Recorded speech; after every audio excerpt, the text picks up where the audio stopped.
কৃষ্ণ জয় গুৰু শংকৰ ইউটিউবৰ সমূহ শ্ৰোতা দৰ্শকক মই ৰন্তু শইকীয়াই আৰম্ভণিতে মোৰ শ্ৰদ্ধা ভৰা সেৱা নিবেদিছোঁ জয়তে বীৰ লাচিত বৰফুকন মহাবিদ্যালয় শিৱসাগৰৰ যিসকল উদ্যোক্তাৰ উদ্যোগত এই অনুষ্ঠানটো অনুষ্ঠিত হৈছে সেই সকলো তিৰাচী চৰণত আমি শ্ৰদ্ধা ভৰা সেৱা নিবেদিছোঁ বিশেষভাৱে এই মহাবিদ্যালয়ৰ অধ্যাপিকা মাননীয়া শ্ৰীমতী দীপালী নেওগ আইগৰাকীক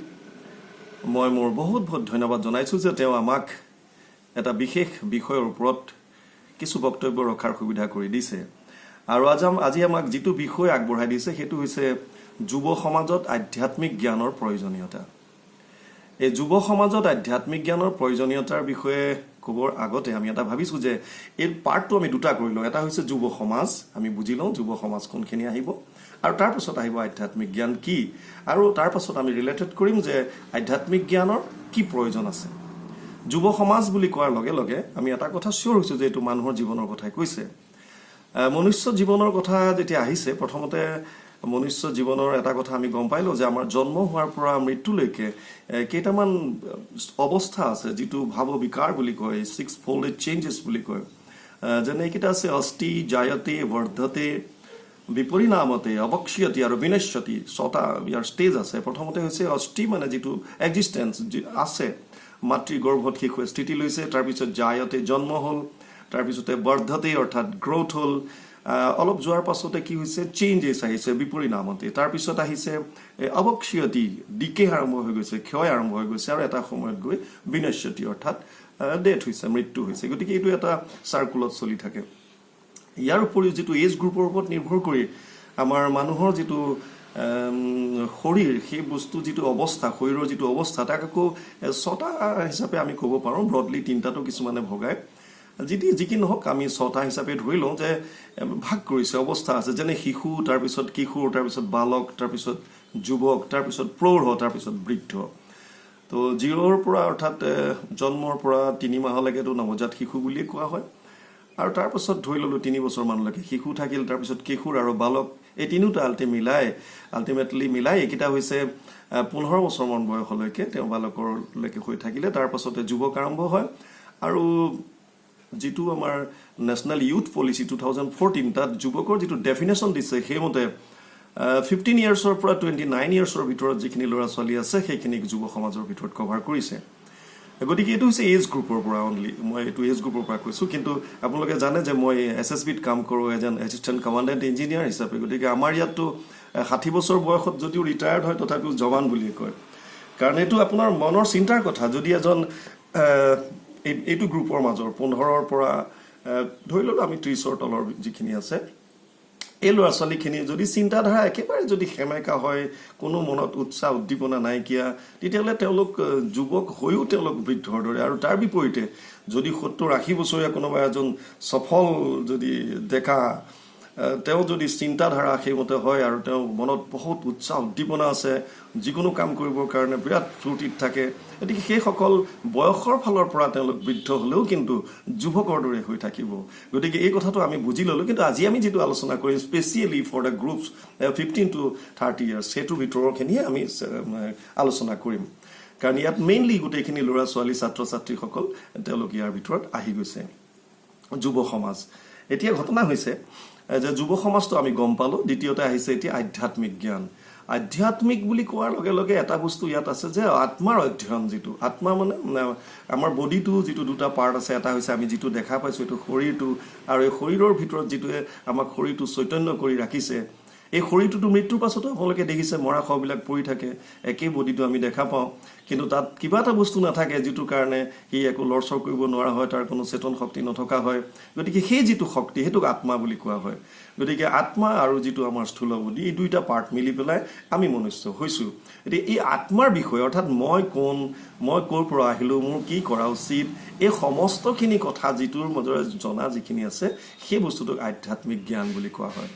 এতিয়া আমি যেতিয়া ক'লোঁ যে আধ্যাত্মিক জ্ঞান বুলি কোৱা হ'ল তাৰমানে বেলেগ কিবা জ্ঞানো আছে নহ'লে আধ্যাত্মিক জ্ঞান স্পেচিফাই কিয় কৰিলে আধ্যাত্মিক জ্ঞান আছে মানে বেলেগ কিবা জ্ঞানো আছে গতিকে বেলেগ কিবা জ্ঞান যিটো আছে সেইটো হৈছে সাংসাৰিক জ্ঞান বা ব্যৱসায়িক জ্ঞান যিটো আজি আমাৰ ল'ৰা ছোৱালীয়ে বা আমিও স্কুল কলেজৰ দিনত আমি যেনেকৈ পঢ়িছোঁ সেইটো দৰকাৰ সেইটো যদি নহয় অকল আধ্যাত্মিকতাত যদি থাকে তেতিয়াও নচলিব কাৰণ দুইটা বস্তুৰ বেলেঞ্চ কেনেকৈ কৰিব লাগিব সেই কথাখিনিৰ কাৰণে আমি দুইটা জানিব লাগিব কাৰণ আমি ইতিমধ্যে কৈছোঁ যে আমাৰ বডিটো আমাৰ মানুহৰ যিটো আমাৰ শৰীৰ বা মানুহ আমাৰ ইয়াত দুটা পাৰ্ট মিলি পেলাইহে গঠিত হৈছে এটা হৈছে বডি আৰু এটা হৈছে আত্মা গতিকে দুইটাৰ বিষয়ে আমি ভালকৈ জানি ল'ব লাগিব আৰু সেইকাৰণে আজিৰ যিটো অনুষ্ঠান বা আজিৰ যিটো বিষয় বাছনি কৰা হৈছে এই কথাটো হৈছে যে আধ্যাত্মিক জ্ঞান আৰু এই আধ্যাত্মিক জ্ঞানৰ যুৱ সমাজত প্ৰয়োজনীয়তাটো কি সেইটোৰ বিষয়ে আমি আলোচনা কৰিম গতিকে আমি এতিয়া ক'লোঁ যে আমি আত্মাৰ বিষয়ে জানিব লাগিব আত্মাৰ বিষয়ে জানিবলৈ হ'লে প্ৰথম জানিব লাগিব মই কোন গতিকে মই কোন বুলি কোৱাৰ লগে লগে প্ৰথম আহিছে যে মইতো এজন মানুহ মই মনুষ্য এতিয়া গতিকে আগতে আমি বুজি লওঁ যে মনুষ্যৰ জীৱনটো আমি যিটো পাইছোঁ এই জীৱনটো কিমান দুৰ্লভ মনুষ্য জীৱনৰ কথা শাস্ত্ৰত কৈছে যে তিনিটা দুৰ্লভ বস্তু আছে তাৰ ভিতৰত মানুহৰ জীৱনটো এটা দুৰ্লভম ত্ৰায়মেৱাত দেৱানুগ্ৰহ কাৰকম মনুষ্যত্ব মুমুক্ষত্ব মহাপুৰুষ সংশ্ৰয়া অৰ্থাৎ তিনিটা বস্তু দুৰ্লভ আছে তাৰ এটা হৈছে মনুষ্যত্ব প্ৰাপ্তি দ্বিতীয়টো হৈছে মুমুক্ষত্ব অৰ্থাৎ মুক্তি পোৱাৰ ইচ্ছা আৰু তৃতীয়টো হৈছে মহাপুৰুষৰ আশ্ৰয় অৰ্থাৎ মহাপুৰুষৰ সংগ পোৱা এই তিনিটা বস্তু দুৰ্লভ তাৰে কিন্তু আমি এটা ইতিমধ্যে পাইছোঁ যিটো হৈছে মানুহৰ শৰীৰ কিন্তু মানুহৰ শৰীৰটো পালে আমি মনুষ্যত্ব প্ৰাপ্তি কৰিছোঁ বুলি ধৰি ল'ব নোৱাৰিম মানুহৰ শৰীৰটো পাইছোঁ আমি গতিকে মানুহৰ শৰীৰটো পাই মনুষ্যৰ শৰীৰ পাই মনুষ্যত্ব প্ৰাপ্তি কৰাটো আমাৰ আটাইতকৈ দৰকাৰ আৰু সেইটো কাৰণে এই আধ্যাত্মিক জ্ঞানৰ প্ৰয়োজনীয়তা আছে গতিকে এতিয়া আমি বুজি লৈছোঁ যে আমাৰ এই শৰীৰটো কিমান দুৰ্লভ আৰু ভাগৱতত কৈছে শতকোটি জন্মান্তৰে হোৱে মহাভাগ নৰ শৰীৰক জীৱে তেৱে পাৱে লাগ বহু কোটি জন্মৰ পাছত মানুহে এই শৰীৰটো পাইছে গতিকে ইমান দুৰ্লভ বস্তু এটা পাই পেলাই যদি আমি ইয়াক ভালভাৱে যদি ইউজ কৰিব নোৱাৰোঁ তেতিয়াহ'লে আমাৰ এইটো বিফলে যাব মানে মই যদি উদাহৰণ হিচাপে দিওঁ আপোনাৰ ঘৰত AC লগোৱা আছে আপোনাৰ ঘৰত ফেন লগোৱা আছে আপোনাৰ ঘৰত বিভিন্ন ধৰণৰ মেচিনাৰী বস্তু আছে কিন্তু আপুনি যদি তাৰ ব্যৱহাৰ নাজানে তেতিয়াহ'লে সেই বস্তুবিলাক এনেই পৰি থাকিব মিনিংলেছ ঠিক তেনেকৈ আৰু এটা কথা তাতে আছে আপুনি বজাৰৰ পৰা কিবা এটা বস্তু কিনি আনিবলৈ গৈছে আপুনি ধৰক এটা মাইক্ৰ'ৱেভ আনিলে এটা মোবাইল আনিলে যিকোনো এটা ভাল কিবা এটা আনিলে ইলেক্ট্ৰনিক্স বস্তু এটা তাৰ লগত এখন লিফলেট দিয়া থাকে সেইখন আগতে পঢ়ি চাব লাগিব যে কি আছে তাত এইখিনি পঢ়ি চোৱাৰ পাছত আপুনি বস্তুটো ব্যৱহাৰ কৰে ঠিক তেনেকৈ যদি সাধাৰণ বজাৰৰ বস্তু এটা আপুনি ব্যৱহাৰ কৰোঁতে তাৰ আগতে যদি পঢ়ি ল'ব লাগে যে জানি ল'ব লাগে এইটো কেনেকৈ আমি ব্যৱহাৰ কৰিম তেতিয়াহ'লে ইমান এটা দুৰ্লভ শৰীৰ পোৱাৰ পাছত এই শৰীৰটোৰ বিষয়ে নজনাকৈ ইয়াক ব্যৱহাৰ কৰাটো এইটো কিমান দূৰ সমীচীন সেইটো আপোনালোকে বিচাৰ কৰিব গতিকে প্ৰথম কথা হৈছে এতিয়া আমি প্ৰথম গম পালোঁ যে আমাৰ যিটো মানুহৰ শৰীৰ যিটো মনুষ্যৰ দেহা আমি যিটো জন্ম এই জন্মটো মনুষ্যৰ জন্মটো অতি দুৰ্লভ কিন্তু দুৰ্লভ বস্তুটো আমাৰ হাতত লাগিছে অৰ্থাৎ আমি বহু পুণ্যৰ ফলত ইয়াক পালোঁ এতিয়া ইয়াক আমি কেনেধৰণে ব্যৱহাৰ কৰিম এই কথাখিনি আমি জানিব লাগিব এতিয়া আহিছে যে আধ্যাত্মিক জ্ঞান মানে মই ক'লোঁ যে মই প্ৰথমতে এজন মানুহ গতিকে মানুহৰ শৰীৰটো দুৰ্লভ এইটো মই বুজি পালোঁ এতিয়া ঘটনা হৈছে মোৰ গঠন প্ৰক্ৰিয়াটো কেনেধৰণে হৈছে মই প্ৰথমে কৈছিলোঁ যে দুটা ইয়াত পাৰ্ট আছে এটা হৈছে বডিটো আৰু ইয়াৰ ভিতৰত কিবা এটা সোমাই আছে অৰ্থাৎ মানুহৰ শৰীৰ আৰু শৰীৰৰ ভিতৰত সোমাই আছে আত্মা এই দুটা বস্তু মিলি পেলাইহে আমি এজন মানুহ হৈছোঁ গতিকে এতিয়া আমি এই শৰীৰটোৰ বিষয়ে অলৰেডি আমি গম পাইছোঁ যে এটা এজ গ্ৰুপৰ কথা আমি ধৰি ল'লোঁ যে 15 পৰা 30 বছৰ এইখিনিক যুৱ বুলি কৈছে আৰু এই যুৱ সমাজখিনিৰ কেনেকুৱা কি ধৰণৰ কি দায়িত্ব আছে সেইখিনি আমি আলোচনা কৰিম কিন্তু আধ্যাত্মিক জ্ঞানৰ বিষয়ে যদি আমি ক'বলৈ যাওঁ এতিয়া আত্মাৰ বিষয়ে জানিবলৈ তেতিয়া আমি গম পাই লৈছোঁ যে এই বডিটোৰ মাজত যিটো বস্তু সোমাই আছে সেইটোৱে হৈছে আত্মা এতিয়া এই আত্মাৰ বিষয়ে আমি জানিবৰ কাৰণে কি কৰিব লাগিব যে আমি কোনোবা এজন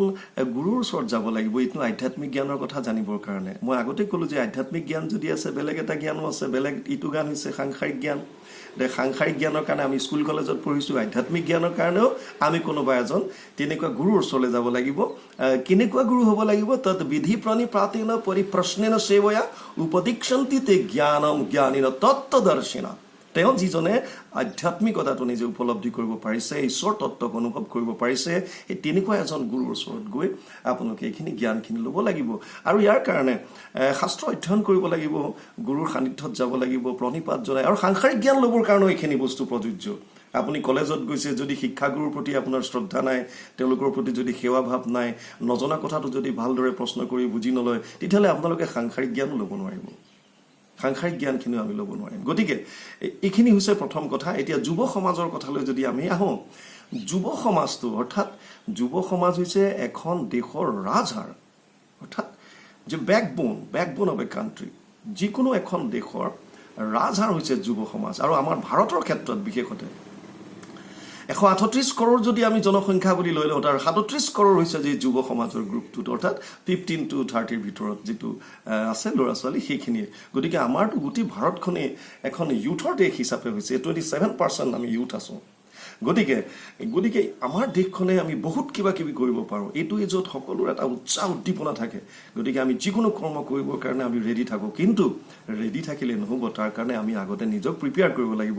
যেনেকৈ এটা ঘৰ বনাবৰ কাৰণে এটা ফাউণ্ডেশ্যনৰ দৰকাৰ হয় ফাউণ্ডেশ্যনটো যদিও মাটিৰ তলত থাকে দেখা নাপায় কিন্তু সেইবোৰ আমি তাক নেগলেক্ট কৰিব নোৱাৰো যদি কোনোবাই ভাবে যে মাটিৰ তলৰ বস্তু এটো একো নাই কোনো দেখা নাপায় ওপৰত আমি ৰং চং লগাই ধুনীয়া কৰি লওঁ আৰু বাকিখিনি একো নাই তেতিয়াহ'লে ভুল হ'ব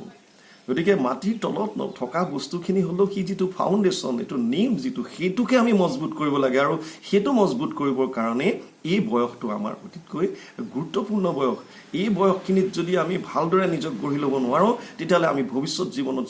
জীৱনত পস্তাই থাকিব লাগিব আমি বহুখিনি অনুতপ্ত হৈ থাকিব লাগিব যে কি কৰিলো আমি এইটো সময়ত গতিকে এই যে অনুষ্ঠানটো যে কৰি দিছে কলেজৰ ফালৰ পৰা এইটো জীৱন সেইখন কলেজৰ যিখিনি ছাত্ৰ ছাত্ৰী তাৰ উপৰিও যিসকলে এইখিনি চাইছে তেওঁলোকে একচুৱেলি ধন্যবাদ জনাব লাগে যে এনে ধৰণৰ মই আজি এইটো প্ৰগ্ৰামৰ কথাই কোৱা নাই আৰু তেওঁলোকে 21 দিনীয়া বিভিন্ন ধৰণৰ বিষয়ৰ ওপৰত তেওঁলোকে টপিকছৰ ওপৰত আলোচনা কৰিবৰ কাৰণে বিভিন্ন জনক কৈছে গতিকে এই সমস্তখিনি যদি চোৱা যায় হ'ব পাৰে যে ইয়াৰ বহুখিনি কথা ছাত্ৰ ছাত্ৰী যুৱক যুৱতী অলৰেডি জানিছে তথাপিও আকৌ যদি আমি এবাৰ শুনো যদি আমি ৰিভিউ কৰোঁ নিজকে যদি ৰিফ্ৰেছ কৰোঁ তাৰ পৰা এটো লোকচান নাই গতিকে লাভই আছে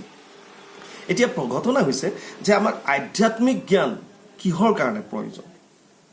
প্ৰয়োজনটো কিহৰ কাৰণে যুৱ সমাজ আমি গম পালো আধ্যাত্মিক জ্ঞানৰ কথা গম পালো যে আধ্যাত্মিক জ্ঞান হৈছে আত্মাৰ জ্ঞান অৰ্থাৎ মই কোন মই ক'ৰ পৰা আহিলো মোৰ কৰ্তব্য কি এই গোটেইখিনি জনাটোৱে হৈছে আধ্যাত্মিক জ্ঞান এটা যুৱ সমাজ আধ্যাত্মিক জ্ঞান দুইটা লিংকটো কি প্ৰথম কথা হৈছে যুৱ সমাজৰ এটা মেইন যিটো উদ্দেশ্য হৈছে সেইটো গীতাত 6ষ্ঠ অধ্যায়ত 5 নম্বৰ শ্লোকত কৈছে উধৰিত আত্মনাত্মানম না আত্মানম অৱসাদয়েত আত্মৈবহি আত্মনো বন্ধু আত্মৈবৰি পুৰাত্মন অৰ্থাৎ আমি যিটো ষ্টেজত আছো তাৰ পৰা ওপৰলৈ উঠিবলৈ চেষ্টা কৰিব লাগে আৰু এই ওপৰলৈ উঠোতে আমাৰ প্ৰধান শত্ৰু হৈছে মোৰে মন আৰু প্ৰধান বন্ধু হৈছে মোৰে মন অৰ্থাৎ মই নিজেই আপুনি আপোনাৰ বন্ধু আপুনি আপোনাৰ শত্ৰু আপুনি আপোনাৰ ৰাখে মাৰে এইটো কথা মহাপুৰুষ মাধৱদেৱে ঘোষাটো অনুবাদ কৰি থৈ গৈছে নামঘোষাতে অনুবাদ কৰিছে গতিকে এই ঘটনাখিনি কথা আমি জানিব লাগিব যে মোৰ নিজেই মই বন্ধু মোৰ নিজেই মই শত্ৰু কেনেকৈ ধৰি লওক কোনোবা এজন যুৱক বা যুৱতীয়ে এটা লক্ষ্য তেওঁ নিৰ্ধাৰণ কৰিলে যে মই ধৰিলো হাই সেকেন্ডাৰী লেভেলত আছে ক্লাছ 12ত আছে তেওঁ হাই সেকেন্ডাৰী পৰীক্ষা দিব গতিকে তাৰ আগতে ল'ৰা বা ছোৱালীজনীয়ে ঠিক কৰিলে যে মই এবাৰ মোৰ আটাইকেইটা সাবজেক্টত মই 100 মাৰ্কস কৰি আনিম সেই বুলি ভাবি লৈ তেওঁ এখন প্লান বনালে আৰু আগদিনা ৰাতি তেওঁ ৰুটিন বনালে তো বিভিন্ন ধৰণৰ পজিটিভ কথা মনৰ পৰা উদ্ভৱ হৈ আছে মই কেনেকৈ কৰিব পাৰিম গতিকে তেওঁ ভাবিলে যে মই যিখিনি কলেজত পঢ়িছো যিখিনি মোক টিউচনত অলপ মই পঢ়িছো সেইখিনি মোৰ কাৰণে সাফিচিয়েন্ট নহয় মই সেলফ ষ্টাডি আৰু বঢ়াব লাগিব সেইকাৰণে তেওঁ এখন ৰুটিন বনালে যে ৰাতিপুৱা মই 4:30 বজাত খোৱাৰ পৰা উঠিম আৰু খোৱাৰ পৰা উঠি মই প্ৰায় 4 ঘণ্টা ৰাতিপুৱা পঢ়িম তাৰ পিছত মই কলেজৰ ক্লাছ কৰি টিউচন কৰি আহিম আকৌ সন্ধিয়া আকৌ মই 6টা বজাৰ পৰা 10টা বজালৈকে এইখিনি সময় মই পঢ়িম এই বুলি তেওঁ এখন প্লান বনাই ল'লে আৰু একৰ্ডিংলি তেওঁ ৰুটিনখন মাৰি লৈ নিজে এলাৰ্ম দিছে যে মই উঠিম 4:30 বজাত এলাৰ্ম ফিট কৰি পেলাই তেওঁ শুইছে ৰাতিপুৱা হোৱাৰ লগে লগে বতৰ ঠাণ্ডা বাহিৰত বৰষুণ মাৰি আছে ইফালে মাকে আনি গাত এখন পাতল কাপোৰ আৰি দিছে গতিকে তেওঁ ভাবিছে যে এতিয়া 4:30 উঠিলে মোৰ যিটো বডি যিটো মই আৰাম লৈ আছো যিটো কমফৰ্ট মই পাই আছো এইটো দিগদাৰ হ'ব সেইকাৰণে তেওঁ এলাৰ্মটো বন্ধ কৰি দিলে এটা বুজি পালে নে কোনে বন্ধ কৰিবলৈ ক'লে এলাৰ্মটো তেওঁ নিজেই ডিসাইড কৰিছিল যে মই ৰাতিপুৱা উঠিম আগতে নিজেই আকৌ এলাৰ্মটো বন্ধ কৰি আকৌ শুইছে গতিকে কোনে কৈছে দুইটা কাম নিজে কৰিছে তাৰ মানে আমাৰ শৰীৰৰ ভিতৰত দুটা শক্তি আছে এটা হৈছে অনুকূল শক্তি যিটো ফেভাৰ এটো কোনোবা এজন যুৱক যুৱতীৰ বা যিকোনো মানুহৰ লক্ষ্য স্থানত উপনীত হ'বৰ কাৰণে তেওঁলোকক সহায় কৰে এটো হৈছে হেতু কৈছে অনুকূল শক্তি আৰু এটা হৈছে প্ৰতিকূল শক্তি যিটোৱে লক্ষ্য স্থানত যাবৰ কাৰণে বাধা দিয়ে যিটো ৰাস্তা লক্ষ্যস্থানত যাবলৈ পাবলৈ তাত বাধা দিয়ে আৰু এই প্ৰতিকূল শক্তিটো যিবিলাকে নেওচি যাব পাৰিলে তেওঁলোকে সদায় লক্ষ্যস্থানত উপনীত হ'ব পাৰিছে আৰু যিসকলে প্ৰতিকূল শক্তিৰ ওচৰত হাৰ মানিলে তেওঁলোকে আল্টিমেটলি এই যিটো ষ্টেজত আছিল তাতেই থাকি গ'ল নহ'লে তাৰ পৰা আকৌ তললৈহে তেওঁলোক গুচি গ'ল এইটোৱে হৈছে সফলতা আৰু বিফলতাৰ মূল চাবিকাঠি আমি জানিব লাগিব আমাৰ ভিতৰতে দুইটা শক্তি আছে এটা অনুকূল শক্তি এটা প্ৰতিকূল শক্তি এতিয়া আহিছো আমি আকৌ যে আধ্যাত্মিক জ্ঞানৰ প্ৰয়োজনীয়তাটো কি যদিও এই সকলোখিনি আধ্যাত্মিক জ্ঞানৰ মাজতে আছে তথাপিও বিশেষভাৱে এজন ল'ৰা বা ছোৱালীক জীৱনত উন্নতি কৰিবৰ কাৰণে তিনিটা বস্তু মই অকল যুৱক যুৱতী বুলি এইকাৰণে কৈছোঁ যিহেতুকে যুৱ সমাজৰ কিন্তু এইটো অকল যুৱক যুৱতীয়ে নহয় সকলোৰে কাৰণে তিনিটা বস্তু আমাৰ অতিকৈ দৰকাৰ এটা হৈছে ভাৱৰ পবিত্ৰতা আৰু এটা হৈছে বাণীৰ পবিত্ৰতা আৰু এটা হৈছে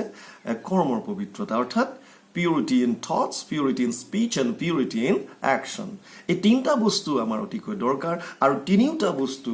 আমি পাবৰ কাৰণে আমাক আধ্যাত্মিক জ্ঞানৰ প্ৰয়োজনীয়তা হয় আমাৰ প্ৰয়োজন হয় আধ্যাত্মিক জ্ঞানৰ গতিকে এই আধ্যাত্মিক জ্ঞানৰ জৰিয়তে আমি আমাৰ চিন্তাধাৰা শুদ্ধ কৰিব পাৰিম আধ্যাত্মিক জ্ঞানৰ জৰিয়তে আমি আমাৰ কথা বতৰা আমি ভাল কৰিব পাৰিম আৰু আধ্যাত্মিক জ্ঞানৰ জৰিয়তে আমি যিমান কৰ্ম কৰিছোঁ এইখিনি আমি ঠিক কৰিব পাৰিম এতিয়া আমাৰ কেনেকৈ আমি শুদ্ধ কৰিম আধ্যাত্মিক জ্ঞানৰ দ্বাৰা আমি বুজি ল'ম যেতিয়া আমি এইখিনি ষ্টাডি কৰিম যেতিয়া আমি অধ্যয়ন কৰিম যে মই কোন মোৰ কি ধৰণৰ ইন্দ্ৰিয়বিলাকে কাম কৰে কেনেকুৱা ধৰণে কি হয় এই সমস্তখিনি যেতিয়া আমি জানিবলৈ চাম তেতিয়া আমি গম পাম যে মোৰ মনটোলে 24 ঘণ্টাত 1200 পৰা 60,000 চিন্তা আহে অৰ্থাৎ 1200 to 60,000 থটছ পাৰ ডে আৰু এইটো মই কোৱা কথা নহয় এইটো আমেৰিকাৰ এটা NGOৰ মাজতে ছাৰ্ভে কৰি পেলাই উলিয়াইছে গতিকে তেওঁলোকে কৈছে যে এজন মানুহৰ মনলৈ 1200 পৰা 60,000 চিন্তা আহে কিন্তু ইণ্টাৰেষ্টিং কথা যে ইয়াৰ 80% চিন্তাধাৰা 80% যিবিলাক ভাৱ বিচাৰ এইবিলাক হৈছে ব্যৰ্থ চিন্তা ৱেষ্টেজ থট নিগেটিভ থট মাত্ৰ 20% শতকৰা 20টা চিন্তা পজিটিভ থট আছে অৰ্থাৎ আহে গতিকে এজন মানুহ বা এজন ল'ৰা বা ছোৱালী বিশেষকৈ এই সময়টোত তেওঁলোক বেয়াৰ ফালে যোৱাটো স্বাভাৱিক কাৰণ তেওঁলোকৰ মনলৈ যিমান চিন্তা আহিব তাৰ যদি 80% যদি নিম্নগামী চিন্তা হয় ৱেষ্টেজ থট যদি হয় তেতিয়াহ'লে তেওঁলোক সেইফালে যোৱাটো স্বাভাৱিক সেইকাৰণে আমি চেক কৰিবৰ কাৰণে আমি চিন্তাধাৰা চেক কৰিবৰ কাৰণে মনটো শুদ্ধ কৰিবৰ কাৰণে আমি কি কৰিম এতিয়া ইয়াৰ এটা উপায় ব্যাসদেৱে পদ্মপুৰাণৰ উত্তৰখণ্ডত দিছে তেওঁ কৈছে এতদস্মাৎ পৰম কিঞ্চিত মনশুদ্ধেন বিদ্যতে জন্মান্তৰে ভৱেৎ পুণ্যম তদা ভাগৱতম লভেৎ অৰ্থাৎ তেওঁ কৈছে যে তাৰ কাৰণে মন শুদ্ধিৰ কাৰণে এখন শাস্ত্ৰ আছে সেইখন হৈছে শ্ৰীমদ ভাগৱত মহাপুৰাণ ভাগৱত যদি তাত ভাগৱত এক ঈশ্বৰবাদৰ কথা কৈছে ইয়াত হয়তো এক ঈশ্বৰবাদেই আচলতে হয় এটাই শক্তি থাকিব লাগিব সত্য এটাই হয় একম সৎ বিপ্ৰবহুদা বদন্তি এটাই সত্য কোনোবাই আল্লাহ বুলি নাম দিছে কোনোবাই গড বুলি নাম দিছে কোনোবাই কৃষ্ণ বুলি নাম দিছে গতিকে কোনোবাই ভগৱান কৈছে কোনোবাই ব্ৰহ্ম কৈছে কোনোবাই পৰমাত্মা কৈছে কিন্তু শক্তি এটাই গতিকে একম সৎ এই কথাটোৰ বিষয়ে ভাগৱতত আমি যদি অধ্যয়ন কৰোঁ তাত বিশেষকৈ ভগৱান কৃষ্ণ বিষ্ণু আৰু বৈষ্ণৱৰ যিমানখিনি কথা আছে সমস্তখিনি তাত বিভিন্ন কাহিনীৰ দ্বাৰা দিছে আৰু ভকতৰ সংগত এইখিনি যদি আমি অধ্যয়ন কৰি থাকোঁ তেতিয়াহ'লে আমাৰ ভাৱধাৰা আমাৰ চিন্তাধাৰা এইখিনি শুদ্ধ হ'ব দ্বিতীয়তে আহিছে বাণীৰ কথাটো আমি জানিবলগীয়া কথা স্কুল কলেজত আপোনালোকে দেখিছে যে বিশেষকৈ বেছি আমাৰ ওপৰত কণ্ট্ৰল নাথাকে কাৰণ এইটো সময়ত আমাৰ বিৰাট অলপ জোচ থাকে কোনোবাই টাইকণ্ডো শিকি আছে কোনোবাই বক্সিং শিকি আছে কোনোবাই কিবা শিকি আছে ফিজিকেলি বহুত এক্টিভ জিমত গৈ আছে গতিকে অকণমান কিবা এটা ক'লেই আহি যায় পূৰা মানে সেইটো হয় কিন্তু যদি আমি তাৰ ওপৰত কণ্ট্ৰল নাথাকোঁ কথা বতৰাত যদি কণ্ট্ৰল নাৰাখোঁ তেতিয়াহ'লে দিগদাৰ হ'ব সেইকাৰণে কথা বতৰাত কণ্ট্ৰল ৰাখিবৰ কাৰণে আমি কি কৰিব লাগিব সেই কথাখিনি এই আধ্যাত্মিক জ্ঞানে আমাক দিব অৰ্থাৎ যিটো বাণীৰ পবিত্ৰতা আৰু জেনেৰেলি কোৱা যায় যে বাণীক আমি পৰাপক্ষত বীণালৈ ৰূপান্তৰিত কৰিব লাগে বীণা যাতে তাৰ পৰা সংগীত উদ্ভৱ হয় যদি আমি বাণীক যদি বাণলৈ ৰূপান্তৰিত কৰোঁ অৰ্থাৎ যদি আমি এপাত শৰলৈ ৰূপান্তৰিত কৰোঁ তেতিয়াহ'লে কাৰোবাৰ অন্তৰত আঘাত দিব আৰু যদি আজি আমি কাৰোবাৰ অন্তৰত আঘাত দিছোঁ আমাৰ কথাৰ দ্বাৰা তেতিয়াহ'লে সেইটো আকৌ ঘূৰি পকিয়ে আল্টিমেটলি আমাৰ গাতে লাগিব কাৰণ পৃথিৱীখনো ঘূৰণীয়া আমি আজি যাক যিটো কৰিছোঁ সেইটো আকৌ আহিব আৰু এইটো ল অফ একশ্যন হিচাপেও এটা কোৱা যায় আমি আজি যাক যেনেকৈ অন্তৰত আঘাত দিছোঁ এদিন সেইটো আমি পাবৰ কাৰণে ৰেডি থাকিব লাগে গতিকে এই কথাখিনি জানিব লাগিব আমি কেতিয়া জানিম এইখিনি এইটো বয়সত যদি আমি যুৱ সমাজৰ এই সময়খিনিত যুৱকৰ যিটো সময় এই 15 বা 30 বছৰৰ ভিতৰত আমি নিজক এনেকুৱাকৈ সবল কৰি ল'ব লাগিব যাতে আমাৰ চিন্তাধাৰা বিলকুল পবিত্ৰ হয় আমাৰ কথা বতৰা যাতে আমি ভাল কৰিব পাৰোঁ আৰু তৃতীয়ত আহিছে একশ্যন কেনেকুৱা হয় কৰ্ম কেনেকৈ কৰে মানুহে প্ৰথম কথা গীতাত কৈছে নাহি কচ্চিৎ ক্ষণমপি জাতু তিষ্ঠত্য কৰ্মকৃত কাৰ্যতেহি অৱশ্য কৰ্ম সৰ্ব প্ৰকৃতি জেৰ গুণে কাম নকৰাকৈ কোনো মানুহ এখন্তেকো থাকিব নোৱাৰে এটা মুহূৰ্তও থাকিব নোৱাৰে কাম আমি কৰিয়ে থাকিব লাগিব আপুনি যদি ভাবিছে মই বহি আছো তেতিয়াও কৰ্ম হৈ আছে আপুনি শুই আছে তেতিয়াও কৰ্ম হৈ আছে আপুনি গৈ আছে তেতিয়াও কৰ্ম হৈ আছে অৰ্থাৎ প্ৰতিটো মুহূৰ্তত আমি কাম কৰি আছো কিন্তু কেনে ধৰণৰ কাম কৰিম কৰ্মত পবিত্ৰতা কেনেকৈ আনিম এই কথাখিনিৰ কাৰণেও আমি জানিব লাগিব আধ্যাত্মিক জ্ঞানৰ বিষয়ে গতিকে এই সকলোখিনি বস্তু আমি জানি ল'লে তেতিয়াহে আমি গম পাম এতিয়া ঘটনা হৈছে আধ্যাত্মিক জ্ঞানে আমাক কি দিয়ে যে ভাৱৰ শুদ্ধতা দিব বাণীৰ পবিত্ৰতা দিব আৰু কৰ্মত আমাৰ শুদ্ধতা আনিব এতিয়া ঘটনা হ'ল যে আমি মনুষ্য হিচাপে বিচাৰো কি মনুষ্য হিচাপে আমাৰ যিটো কাম্য কি আমি কি বিচাৰো এই প্ৰশ্নটো যদি আমি আকৌ যদি আমি সেই 12 ছোৱালীজনীক সোধো যে ভণ্টি তুমি কি বিচাৰিছা তেতিয়াও ক'ব যে মই ক্লাছ 12ত ভালদৰে পাছ কৰাটো বিচাৰিছো আচ্ছা পাছ কৰিলা যেনিবা তোমাৰ ভাল মাৰ্কছ আহিল তেতিয়া তুমি কি কৰিবা যে মই এখন ভাল কলেজত এডমিশ্যন ল'ম আচ্ছা কলেজত এডমিশ্যন পাই গ'লা তাৰপিছত মই ভালদৰে তাৰ পৰা গ্ৰেজুৱেশ্যন লৈ পেলাই মই এখন ইউনিভাৰ্চিটিত আকৌ এডমিশ্যন ল'ম আচ্ছা ল'লা তাৰপিছত ইউনিভাৰ্চিটিৰ পৰা মই মাষ্টাৰ্ছ কৰিলোঁ আচ্ছা তাৰপিছত মই PhD কৰিম তাৰপিছত মই ভাল এটা চাকৰি ল'ম আচ্ছা ঠিক আছে চাকৰি পালা তাৰপিছত মই বিয়া বাৰু হ'ব মোৰ সংসাৰ হ'ব তাৰপিছত ঘৰ দুৱাৰ মাটি বাৰী ইত্যাদি কৰি আমাৰ কমফৰ্টৰ কাৰণে যিখিনি বস্তু লাগে সেইবিলাক ল'ম তাৰপিছত ল'ৰা ছোৱালী ইত্যাদি আছে সকলো তুমি ভবামতে হৈ গৈছে তাৰপিছত আৰু আনন্দত থাকিম সুখত থাকিম তাৰ মানে আল্টিমেট যিটো আল্টিমেট গ'ল মানুহৰ যিটো আল্টিমেট গ'ল সেইটো হৈছে আনন্দ বা আত্যন্তিক সুখ প্ৰাপ্তি গতিকে এই বস্তুটোৰ কাৰণে আমি ইমানবিলাক যিখিনি কৰ্ম কৰিছোঁ এইখিনিৰ মূল লক্ষ্য হৈছে যে আমাক আনন্দ লাগে এতিয়া কোনোবা এজন ল'ৰা বা ছোৱালী দেৰিলৈকে শুই আছে তেওঁ কি বিচাৰিছে আনন্দ বিচাৰিছে ৰাতি বহুত দেৰিলৈকে মোবাইল টিপি আছে তেওঁ কি বিচাৰিছে তেওঁ আনন্দ বিচাৰিছে তেওঁ কোনোবাই বিশেষ কৰ্ম কৰিছে খুব হাৰ্ড ৱৰ্ক কৰিছে কিহৰ কাৰণে কৰিছে তেওঁ আনন্দ বিচাৰিছে কোনোবাই এক্সট্ৰিমিষ্ট হৈ গৈ জংঘলত বিচৰণ কৰি আছে তেওঁ কি বিচাৰিছে তেওঁলোকেও আনন্দ বিচাৰিছে তেওঁলোকৰ ষ্ট্ৰীমটো বেলেগ প্ৰত্যেকটো মানুহে চোৰৰ পৰা পুলিচলৈকে সন্তৰ পৰা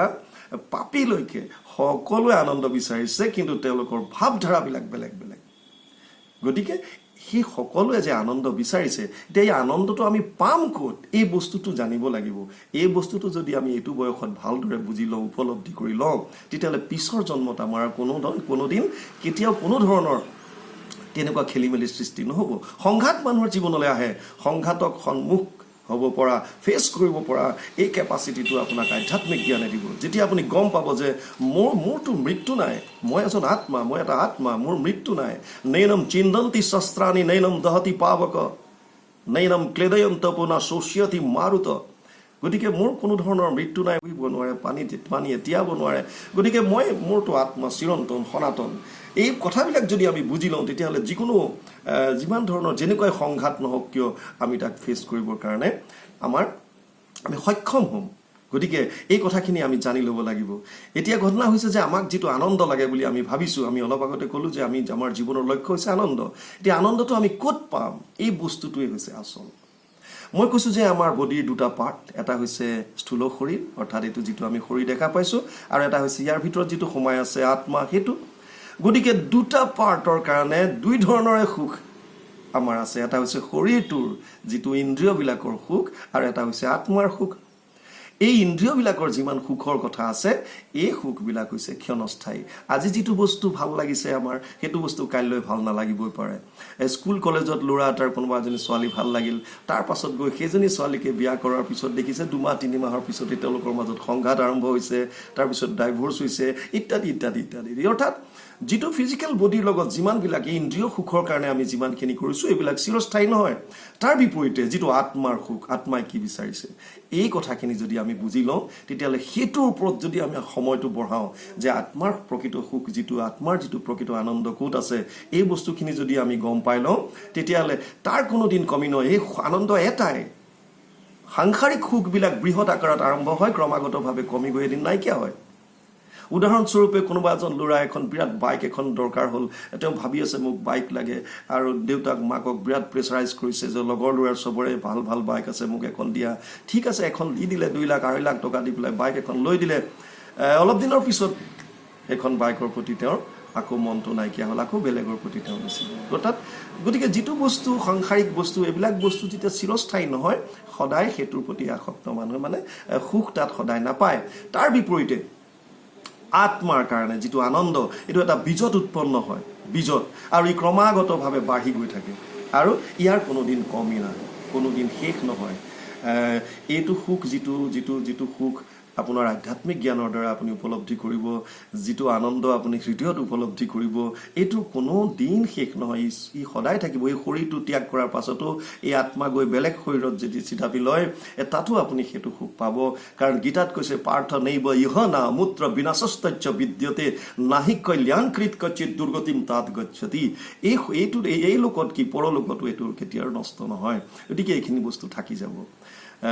সময় হৈছে গতিকে মই ভাবিছোঁ যে মই এবাৰ আকৌ জুকিয়াই আপোনালোকক কথাখিনি কৈ দিওঁ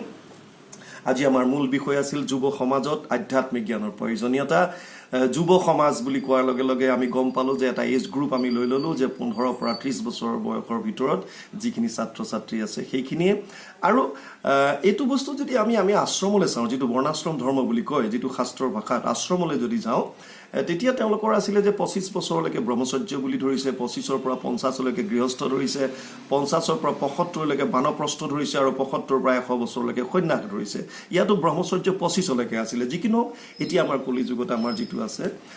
যিটো আমাক দিছে এটা বেছ আমি পাইছোঁ যিটো নেশ্যনেল ইউথ পলিচিৰ দ্বাৰা আমি যিটো পাইছোঁ সেইমতে 15 পৰা 30 বছৰৰ ভিতৰত আমি ধৰি ল'লোঁ যে এইখিনি আমি যুৱক এতিয়া যুৱকখিনিয়ে হৈছে ভৱিষ্যতৰ তেওঁলোক হৈছে ৰাজহাড় এখন দেশৰ ৰাজহাড় এডাল বেকবোন গতিকে যেনেকৈ ৰাজহাড়ডাল আমাৰ চিধা নহ'লে বা ৰাজহাড়ডাল যদি ঠিক নাথাকে তেতিয়াহ'লে আমি ভালদৰে থিয় হৈ থাকিব নোৱাৰিম ঠিক তেনেকৈ যদি যুৱ সমাজে আটাইখিনি যিমানখিনি জ্ঞান দৰকাৰ হয় সকলোখিনি জ্ঞান যদি আহৰণ কৰি নিজক যদি সম্পূৰ্ণৰূপে তৈয়াৰ কৰি ল'ব নোৱাৰে তেতিয়াহ'লে এখন দেশৰ ভৱিষ্যত কিন্তু অন্ধকাৰ হ'ব আজি আমি যিমানবিলাক দিশ দেখা পাইছোঁ যিমানবিলাক দিশ আমি সায়েন্সৰ দিশৰ কথা কৈছোঁ আমি আৰ্টছৰ লিখা সাহিত্য ইত্যাদি যিমানখিনি লিখাৰ কথা কৈছোঁ তাৰ বাহিৰেও যত যিমানখিনি আছে এই সংসাৰত আমি যিমান বস্তু দেখা পাইছোঁ যিমানখিনি আৱিষ্কাৰ কৰিছে এই সমস্তখিনি সাংসাৰিক জ্ঞানৰ দ্বাৰা কৈছে গতিকে এইখিনিও আমাক দৰকাৰ হ'ব আজি মই আপোনালোকৰ সৈতে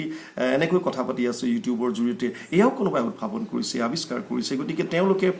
এই যদি সাংসাৰিক নলেজখিনি নাথাকে তেতিয়াহ'লে এইখিনি কাম কৰিব নোৱাৰিব ইয়াৰ উপৰিও আমি যিমানখিনি কমফৰ্টনেছ আজি পাইছোঁ ক'ৰবালৈ যাবলৈ আমাৰ সৰু এখন গাড়ী আছে আমাৰ তাৰ ভিতৰত গৰম লাগিলে আমি আকৌ ঠাণ্ডা লাগিলে আমাৰ এয়াৰ কণ্ডিশ্যন ছিষ্টেম লগাই দিছে গতিকে দূৰত কোনোবা আছে আমি ফোনত কথা পাতিব পাৰোঁ আমি ভিডিঅ' কল কৰিব পাৰোঁ যিমানবিলাক বস্তু আজি ডেভেলপ হৈ আছে এইবিলাক হৈছে সাংসাৰিক জ্ঞানৰ দ্বাৰা কিন্তু তাৰ লগে লগে আপোনাৰ হাতত বস্তুখিনি সায়েন্সে যোগাৰ কৰি দিলে সাংসাৰিক বস্তুৱে যোগাৰ কৰি দিলে কিন্তু যদি আধ্যাত্মিক জ্ঞান নাথাকে তেতিয়াহ'লে আপুনি তাৰ ব্যৱহাৰটো নাজানে উদাহৰণস্বৰূপে চাকু এখন কটাৰী এখন চাকু এখন এই চাকুখন ডকাইতেও ব্যৱহাৰ কৰে ডক্টৰেও ব্যৱহাৰ কৰে ডাক্তৰে ব্যৱহাৰ কৰে কাৰোবাৰ অপাৰেশ্যন কৰি প্ৰাণ বচাবলৈ তাৰ বিপৰীতে ডকাইতে ব্যৱহাৰ কৰে যে কাৰোবাৰ ডিঙিত ৰখাই পেলাই বা ডিঙিত তেওঁ দি পেলাই তাৰ পৰা ধন টকা পইচা লুট কৰিবৰ কাৰণে গতিকে আমি জানিব লাগিব আমাৰ হাত দুটা আছে এই হাত দুটা আমি কাৰোবাক প্ৰণাম কৰিম নে কাৰোবাৰ ডিঙি চেপিম এই কথাটো জানিবৰ কাৰণে আমি আধ্যাত্মিক জ্ঞান আমাৰ দৰকাৰ হ'ব আমাৰ ভৰি দুটা আছে আমি কলৈ যাম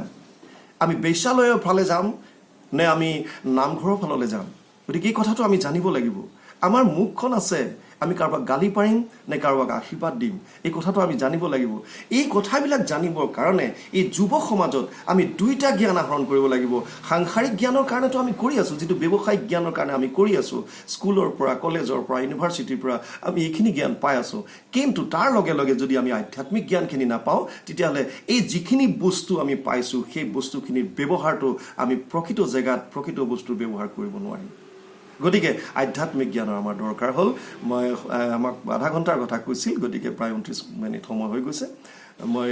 আৰু 1 মিনিট সময়ত আপোনালোকক একেবাৰে সামৰি আনি পেলাই গোটেইখিনি থ'বলৈ চেষ্টা কৰিম গতিকে যুৱ সমাজ 15 পৰা 30 বছৰ মেইনলি আমি ছাত্ৰ ছাত্ৰী যিখিনি পঢ়ি আছে বা পঢ়ি ইতিমধ্যে শেষ হৈছে সেইখিনি কথা কৈছোঁ তেওঁলোকে নিজক এনেকৈ তৈয়াৰ কৰক যাতে সাংসাৰিক জ্ঞান লওক লগে লগে আধ্যাত্মিক জ্ঞান লওক আৰু দুইটা বস্তুৰ বেলেঞ্চটো যাতে বজাই ৰাখিব পাৰে যাতে তেওঁলোকে যিকোনো বস্তু পালে তাৰ সৎ ব্যৱহাৰ কেনেকৈ হ'ব সৎ উপযোগ কেনেকৈ হ'ব এই শ্ৰেষ্ঠ মনুষ্যৰ দেহাটো ভগৱানে দিয়াৰ পাছত তেওঁলোকে সমাজৰ কাৰণে কি ধৰণে কাম আগবঢ়াব পাৰিব এই কথাখিনি যাতে তেওঁলোকে সুন্দৰভাৱে বুজি ল'ব পাৰে আৰু সেই কাৰণে আধ্যাত্মিক জ্ঞানৰ প্ৰয়োজনীয়তা হ'ব মই ক'লো আধ্যাত্মিক জ্ঞানে আপোনালোকক তিনিটা মূল বস্তু দিব এই তিনিটা বস্তুৰ প্ৰথমটো হৈছে ভাৱৰ শুদ্ধতা দ্বিতীয়টো হৈছে বাণীৰ শুদ্ধতা তৃতীয়টো হৈছে কৰ্মৰ শুদ্ধতা এই তিনিটা যদি আপোনালোকে এই যুৱ সমাজৰ এই যুৱৰ সময়ত যেটো যুৱকৰ যেটো সময় এজ গ্ৰুপৰ যুৱক যুৱতীয়ে যদি কথাখিনি সুন্দৰভাৱে যদি লৈ ল'ব পাৰে তেতিয়ালে আমি ভাবো যে তেওঁলোকে ভৱিষ্যতত যিকোনো এখন দেশৰ কাৰণে একোটা সমল হ'ব আৰু তেওঁলোকে এখন দেশক বহুত উন্নতিৰ পথলৈ লৈ যাব পাৰিব যি কি নহওক মই খুব কম সময়ৰ ভিতৰত আৰু এনেকৈ সন্মুখত অডিয়েন্স নাথাকিলে কিছুমান কথা ক'বলৈ অকমান অসুবিধা হয় তথাপিও আমাক বীৰ লাচিত বৰফুকন মহাবিদ্যালয়ৰ অধ্যাপিকা মাননীয়া শ্ৰীমতী দীপালী নেওগ আইগৰাকীয়ে এইখন সুবিধা দিলে তাৰ সেই সুবিধাখনৰ সুযোগ গ্ৰহণ কৰি আমি যুৱক যুৱতীৰ প্ৰয়োজনীয়তাৰ বিষয়ে আধ্যাত্মিক জ্ঞান কিয় দৰকাৰ হয় এই বিষয়ত আমি কিছু বক্তব্য দাঙি ৰাখিবৰ কাৰণে চেষ্টা কৰিলো বাকি সকলো প্ৰভুৰ ইচ্ছা তেওঁৰ হৃদয়ত থাকি যেনেকৈ কোৱাইছে বাকি আমি আমাৰ নিজস্ব হিচাপে ক'বলৈ একো নাই গতিকে এইখিনি মাজতো কৰবাত কিবা যদি কাৰণত কৰবাত কিবা অপৰাধ হৈ যাব পাৰে তাৰ বাবে আপোনাক সকলোৰে ওচৰত আমি